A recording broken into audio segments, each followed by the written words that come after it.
Segundo Reis, capítulo 3. Jorão, filho de Acabe, começou a reinar sobre Israel em Samaria no 18º ano de Josafá, rei de Judá, e reinou 12 anos. Fez o que era mal perante o Senhor, porém não como seu pai, nem como sua mãe, porque tirou a coluna de Baal que seu pai fizera. Contudo, aderiu aos pecados de Jeroboão, filho de Nebate, que fizera pecar Israel, não se apartou deles. Então Mesa, rei dos Moabitas, era criador de gado e pagava o seu tributo ao rei de Israel com 100.000 cordeiros e a lã de 100.000 carneiros. Tendo, porém, morrido Acabe, revoltou-se o rei de Moabe contra o rei de Israel. Por isso, Jorão, ao mesmo tempo, saiu de Samaria e fez revista de todo Israel. Mandou dizer a Josafá, rei de Judá: o rei de Moabe se revoltou contra mim. Irás tu comigo à guerra contra Moabe? Respondeu ele: subirei, serei como tu és, o meu povo como o teu povo, meus cavalos como os teus cavalos. Então respondeu Jorão, por que caminho subiremos? Respondeu ele, pelo caminho do deserto de Edom. Partiram o rei de Israel, o rei de Judá e o rei de Edom. Após 7 dias de marcha, não havia água para o exército e para o gado que o seguiu. Então disse o rei de Israel: ai, o Senhor chamou a estes 3 reis para os entregar nas mãos de Moabe. Perguntou, porém, Josafá: não há aqui algum profeta do Senhor, para que consultemos o Senhor por ele? Respondeu um dos servos ao rei de Israel: aqui está Eliseu, filho de Safate, que deitava água sobre as mãos de Elias.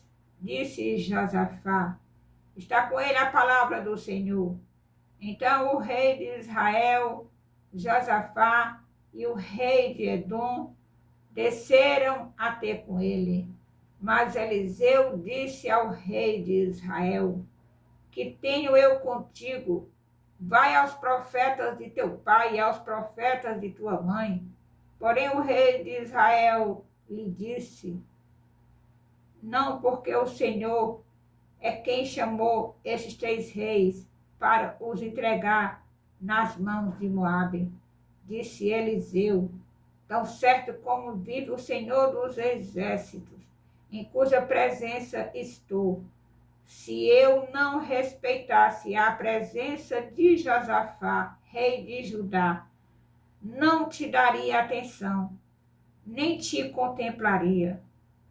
Ora, pois trazei-me um tangedor.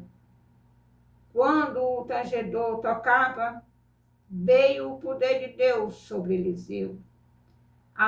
Este disse: assim diz o Senhor: fazei neste vale covas e covas, porque assim diz o Senhor: não sentireis vento, nem vereis chuva, todavia este vale se encherá de tanta água que bebereis vós e o vosso gado e os vossos animais.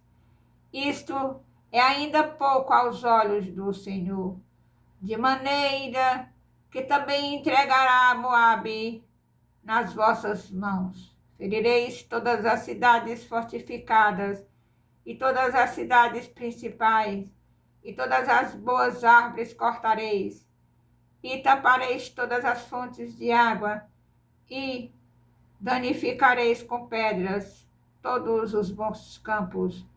Pela manhã, ao apresentar-se a oferta de manjares, eis que vinham as águas pelo caminho de Edom, e a terra se encheu de água.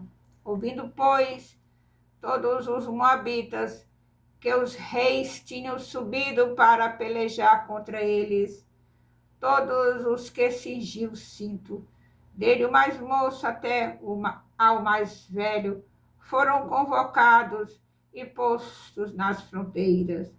Levantando-se de madrugada, em saindo o sol sobre as águas, viram os moabitas, defronte deles, as águas vermelhas como sangue, e disseram: isto é sangue. Certamente os reis se destruíram e se mataram um ao outro. Agora, pois, apressa o Moabe. Porém, chegando eles ao arraial de Israel, os israelitas se levantaram e feriram aos moabitas, os quais fugiram diante deles. Entraram os israelitas na terra e também aí feriram aos moabitas. Arrasaram as cidades e cada um lançou a sua pedra em todos os bons campos e os entulharam e tamparam todas as fontes de água e cortaram todas as boas árvores, até que só que Arzete ficou com seus muros, mas os que atirava com fundas e cercaram e a feriram, a cercaram e a feriram. Vendo o rei de Moabe que a peleja prevalecia contra ele, tomou consigo 600 homens que arrancavam espada para romperem contra o rei de Edom, porém não puderam. Então tomou a seu filho primogênito, que havia de reinar em seu lugar, e o ofereceu em holocausto sobre o muro, pelo que houve grande ira contra Israel. Por isso se retiraram dali e voltaram para a sua própria terra. Louvado, exaltado, engrandecido seja o nome do Senhor. Aleluia.